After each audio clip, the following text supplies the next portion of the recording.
Hey, this is Andy here with NachoNacho, here for another Nacho Tuesday. And today we have Banu with ConectoHub, and she's here to talk about goal-setting strategies for 2023. She happens to be an expert in the space. She's built an entire platform around it, so we figured she'd be a great person to talk to coming into the end of the year here, with a lot of companies out there looking forward to what their plans are in 2023. So without further ado, we'd love to hear an elevator pitch about what you guys do over there, Banu. Yeah. Hello, and thank you for having us. I'm Banu, co-founder and CEO of ConectoHub. Short elevator pitch for ConectoHub. ConectoHub is an AI-based work and goal management tool that bridges the strategy and execution for fast-growing companies. Actually, we are helping fast-growing companies to grow fast. Great. Okay. In your opinion, what does it take to set proper goals for your business that you could actually attain? And what tips do you have to ensure your business meets these goals? Mm. I don't believe that we should start with setting goals because by that way, how can you set a goal? Generally, companies are focusing the revenue part, but I don't believe this is the most important part because this is an output because what you are doing is affecting your revenue. You should think differently. You should increase motivation. You should focus on the most important thing. For that reason, think like Maslow's hierarchy. We should use some definitions. We should start with mission. What's the mission about? What we are trying to achieve, actually. Then you should go with vision. What does the world look like when we have achieved it? Okay, the third part, strategy. What's our plan for achieving it? What's our plan to win it? And goal, how we will measure this progress. Then roadmap, what do we need to build in order to get there? And you should put some initiative for achieving that goals. I would like to just share an example from Tesla. That's a great example because Tesla has a mission that accelerate the world's transition to sustainable energy. That's great. What they put a vision, create the most compelling car company of the 21st century. That's great. Then they are putting some strategies. First, building a sports car. Secondly, use that money to build an affordable car. That's great. The third one, use that money to build an even more affordable car. That's great. Then they can easily set the goal because they are starting with building sports car. Deliver Model S cars. Then the second goal, deliver Model X cars. Blah blah. But they have started with a mission. Then they can easily set a goal. Then everybody is working towards that goal. I believe in that hierarchy, actually. Great. Yeah, I would totally agree because I think a lot of companies just set numbers and they don't even know how to achieve them. But everything comes back down to vision, like why are you in the business in the first place? Yeah, it looks great if you have a goal every quarter where it increases from the quarter prior, but if you don't understand the variables that go into that to make that goal successful, you're never going to get there. And I definitely agree. I think that vision is that northern star for everybody on your team, and that allows them to achieve those goals in the long run. Just setting arbitrary numbers, even if your manager asks you to, it doesn't necessarily mean you're going to get there if you don't believe in the mission and know why you're doing it in the first place. So you'd say that's probably one of the most overrated goals that a lot of companies have is just picking a quarter over quarter number for growth and then saying we just have to hit this because we have to grow, but they never fundamentally look at why they're doing what they do. Yeah. And nobody can understand from just growing. And everybody needs some motivation. If you are setting a goal like Tesla, build a car which can translate the world's energy, then wow, we are trying to achieve that goal. That's great. Yeah, and that's I mean, for startups, it's critical. You have to have a great vision from the beginning because it's really competitive out there. So if you don't have a really clear vision for what you're doing, you're not going to attract the right talent. People aren't going to be moving in the right direction. The problem becomes more pronounced in larger companies as well over time. What kind of advice would you offer for larger companies that might have lost that northern star, that mission? because it's easy when, there's the co-founder or founder like yourself there. But, once you start to add so many different layers on management, what kind of recommendation would you have for larger companies that might potentially want to keep that vision in place without losing their way? Yeah, that's so important because employee growth rate is huge, and you should create an alignment, create motivation for your company because you are growing too fast. I believe that you should put your mission, vision, and strategy to everywhere. Then around that mission, vision, and strategy, you should put important goal metrics with your team. Everybody should create an alignment around these metrics, these goals, these vision, this mission. Then you should track them. Otherwise, you will lost your way. You cannot keep your company on your lane. I don't believe that. If you are lucky, you will do that, but it's very difficult. I believe that from the first day, if you put a goal metric system, whatever it is, OKR, KPI, whatever it is, it's not important. Yeah, I highly recommend for some goal management methodologies, but it doesn't matter. If you put that system for everybody, for every employee in your company, if you can put that mission, vision, strategy, and goal metric to everywhere and track it regularly, then you can align with your company, with your new employees, with everybody. I highly recommend that. So a lot of entrepreneurs are very ambitious, of course. They have goals of their own, right, and a vision, grand vision for. Yeah. So I'd probably say that you have your own goals in mind too, right? And the reason why you started this company. Could you tell us a little bit about what got you to the point of starting this company? Yeah, I was corporate manager, one of the biggest company in Turkey, and my co-founder is too. But we saw that there is a problem because, like we said, every co-founder, directors and high-level managers has some goals, has some mission and vision, but employees are doing some daily operations. They don't see any value of their operations. They decrease in motivation, increase in turnover, decrease in productivity. There are huge problems, and we have started to create this platform for connecting strategy and execution, for increasing productivity, for increasing motivation. Firstly, we decided to do that for enterprise, but then we pivoted. We saw that scale-ups, what are these scale-ups who are growing too fast? Maybe they have completed their Series A or the other rounds. They need that platform and that strategy too. And we focused to scale-ups for bridging their strategy and execution. We didn't change our mission or vision. We just changed our customer base, actually.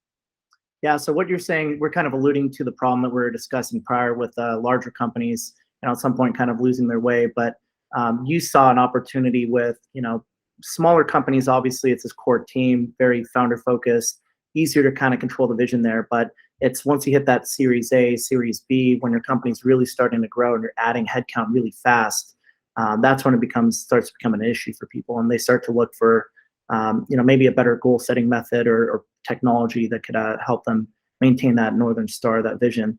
So with that said, I know a lot of people use SMART goals for their companies, but I know OKRs are becoming more popular. Would you mind sharing your presentation and maybe going over some of the going over OKRs and how people could better set their goals for 2023? That would be great.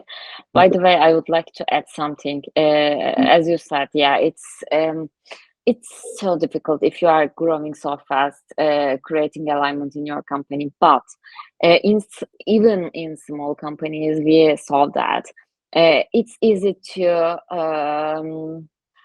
not focusing on something because your customers are wanting too much, your competitors are doing too much.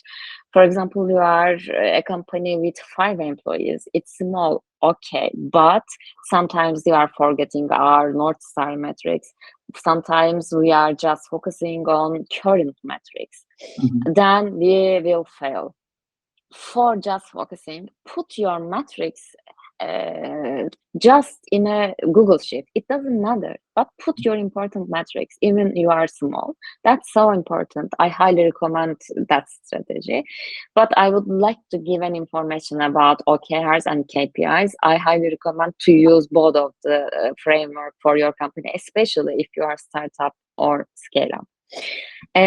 For understanding the anatomy of the OKR framework briefly, objectives are the goals that inspire and set direction for the companies. Lots of big tech companies like Google, Intel, Spotify, and the other ones are using OKRs. Why? They are just focusing on really what matters, and they are setting motivational objectives for their team. Then they are setting some key results.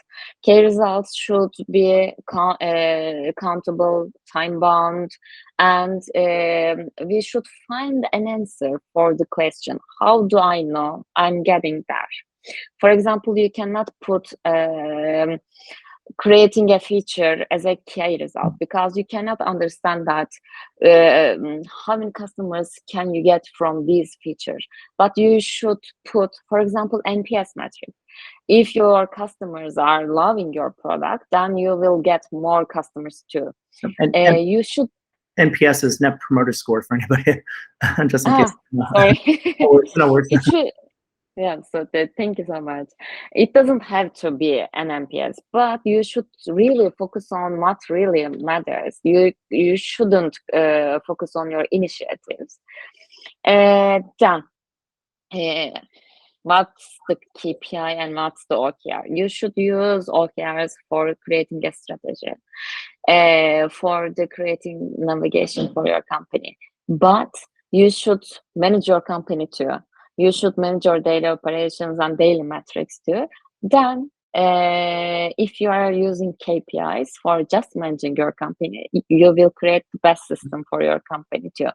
How can I differentiate between KPIs and OKRs? Actually, I highly recommend, especially for scale-ups, use OKRs for improvement. If you would like to improve some areas of your company, some metrics of your company, just use it.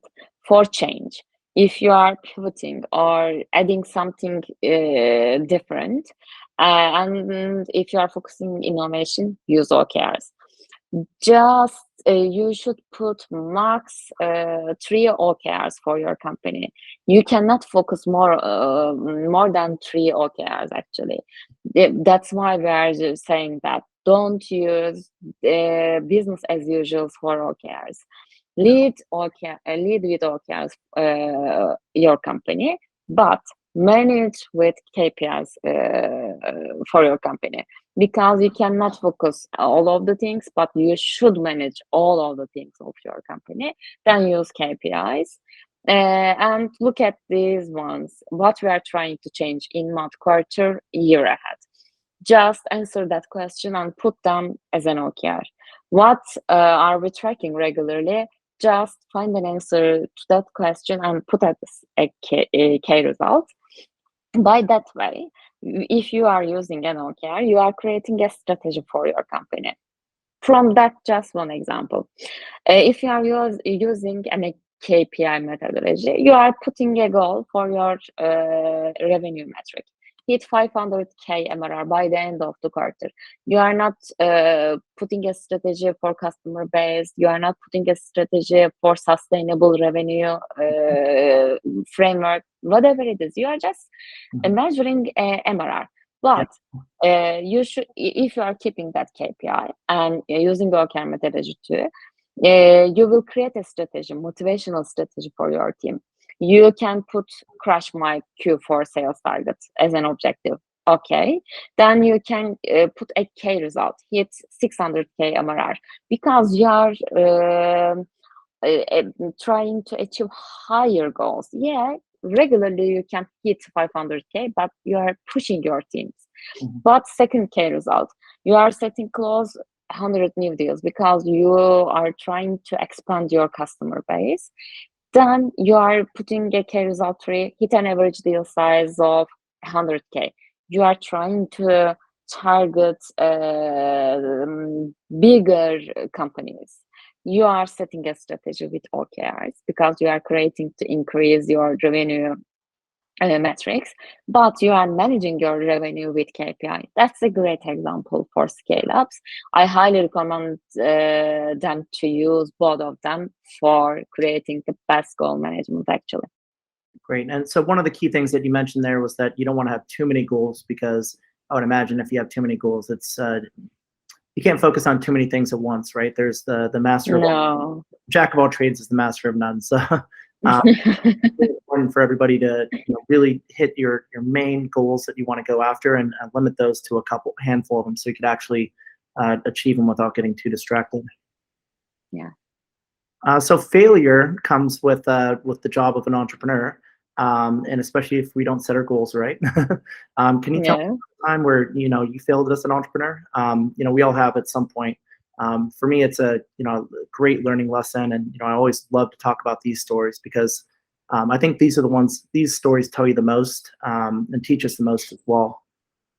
Yeah. Most of failures, but I would like to mention about one of the biggest failure of ConectoHub, actually. When we have started our company, we were focusing on an enterprises, and we saw that enterprises need too many things, and we were trying to create a platform for hitting their needs.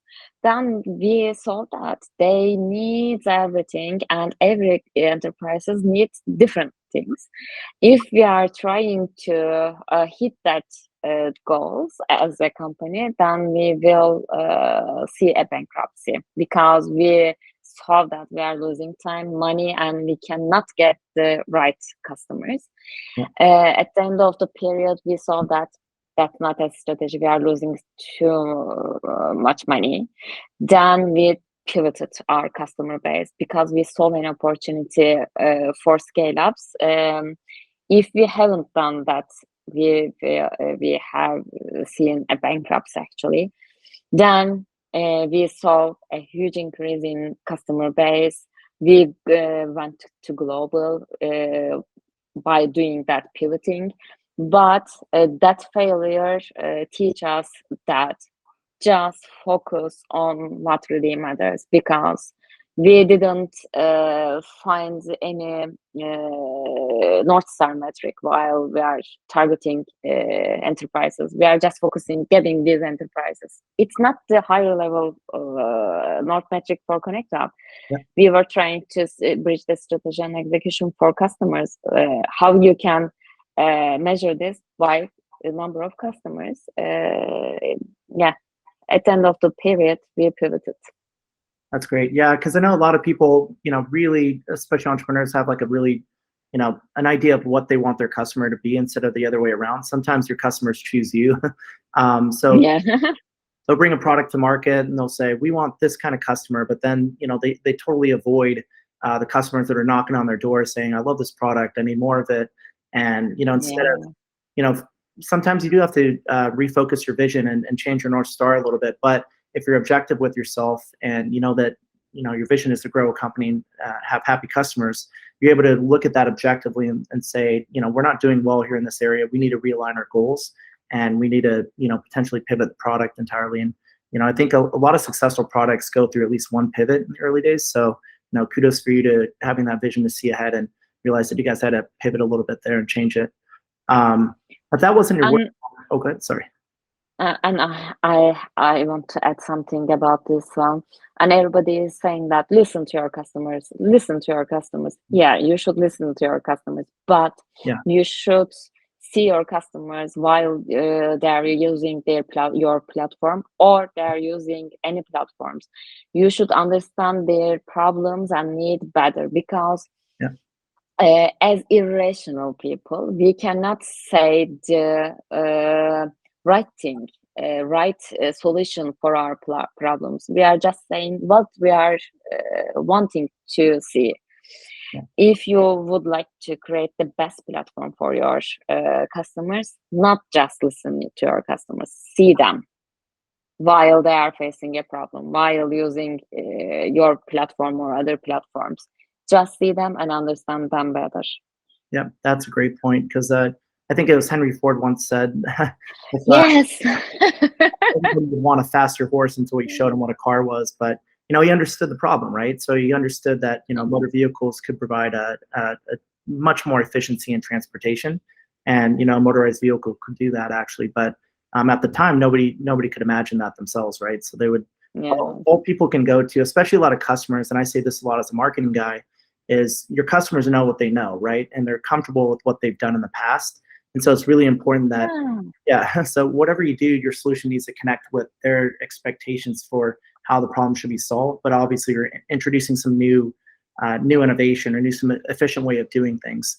But it all starts from really understanding the customer problem. Sometimes understanding it even better than they just live with it every day. But sometimes they don't understand what problem it is they're having. They just know that they're not growing their company. They know that they know like the larger issues with the company, but they don't know the little steps that it takes to get there, that where your product can fill in and help them with. Definitely.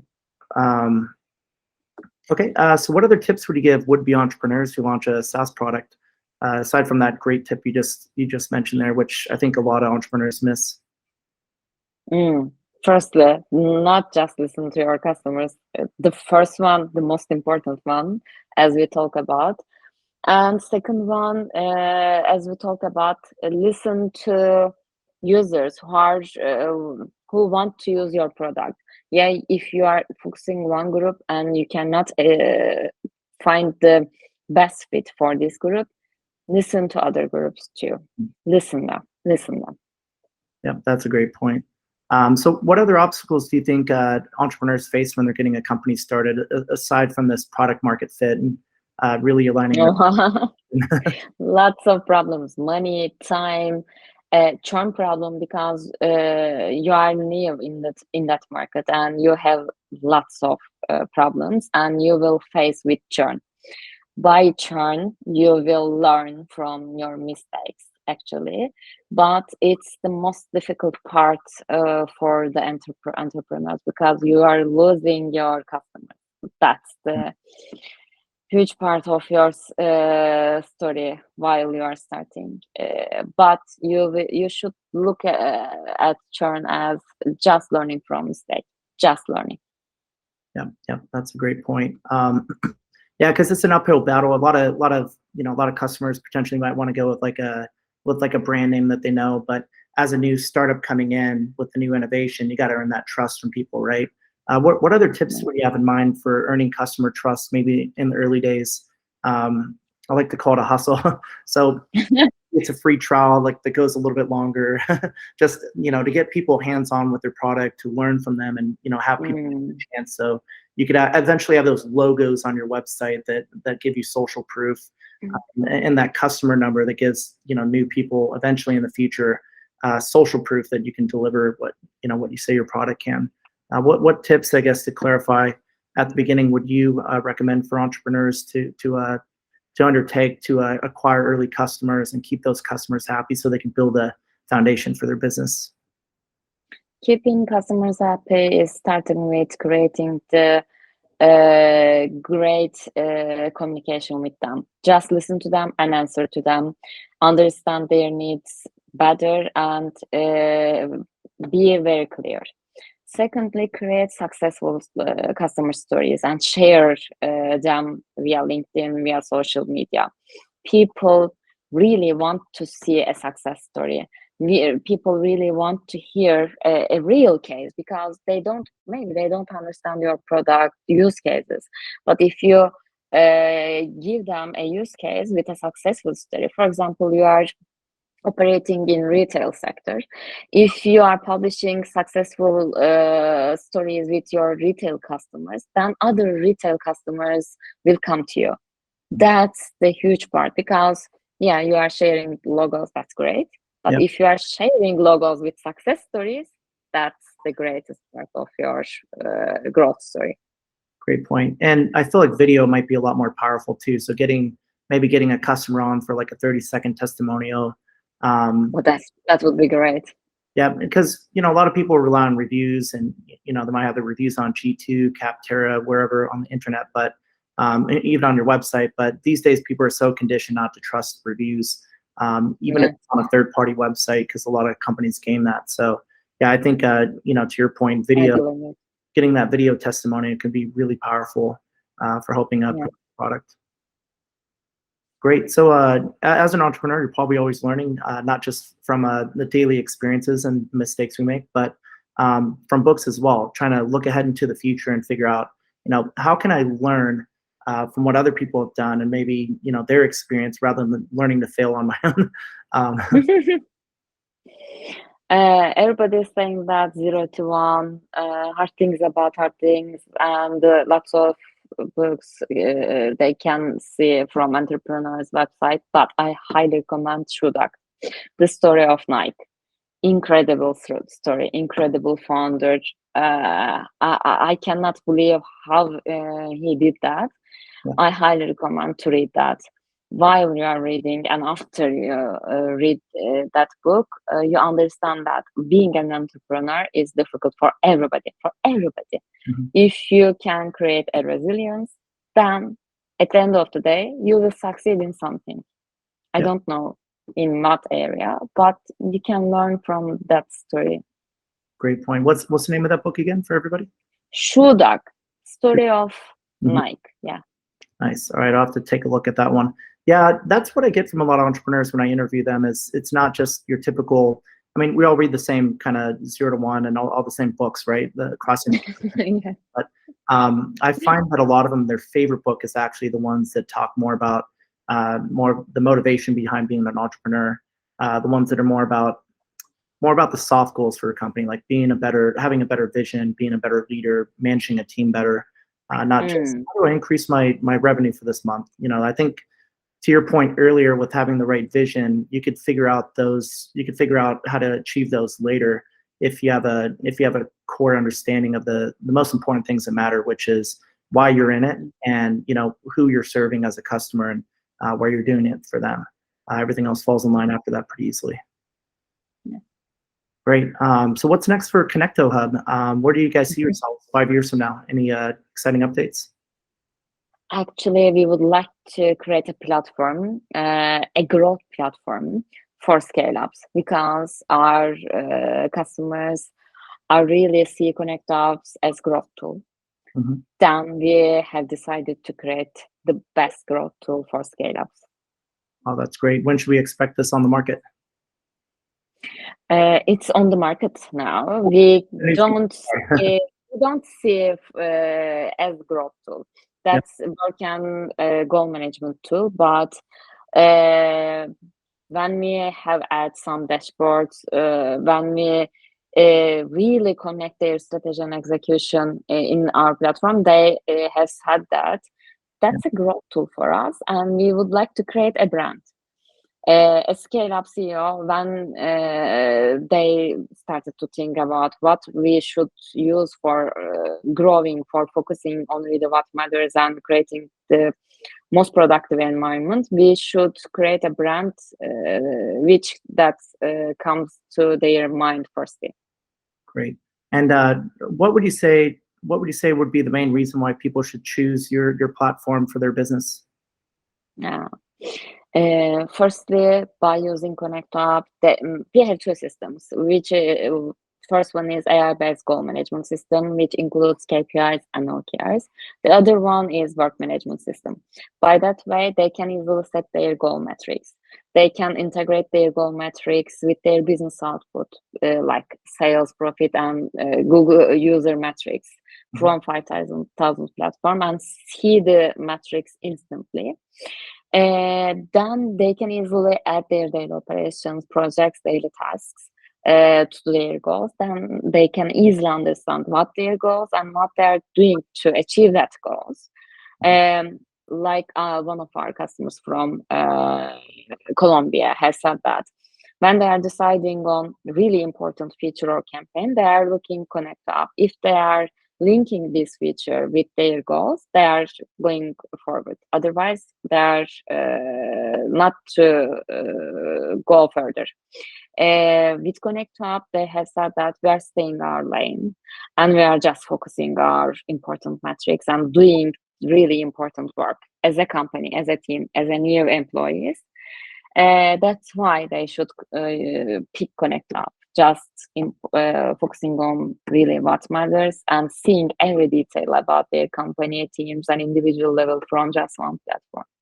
That's great. Well, I really appreciate your time today. I know it's getting later into the afternoon over there. And are you in London? Yeah, in London. Probably too early in the week for a pint, but you never know with the British. But yeah, it's getting late there, and I really appreciate your time today, sharing more about your platform. And for everybody else out there, you could pick up ConectoHub today for 30% off in the NachoNacho store. We're the one-stop shop to manage, discover, and save on SaaS, and we have plenty of great products like this built by amazing entrepreneurs that understand the core problem and their customer that they're trying to solve, and they brought something pretty cool to the market. So we recommend you guys take a look at it. And once again, Banu, thank you so much for your time today, and I appreciate it.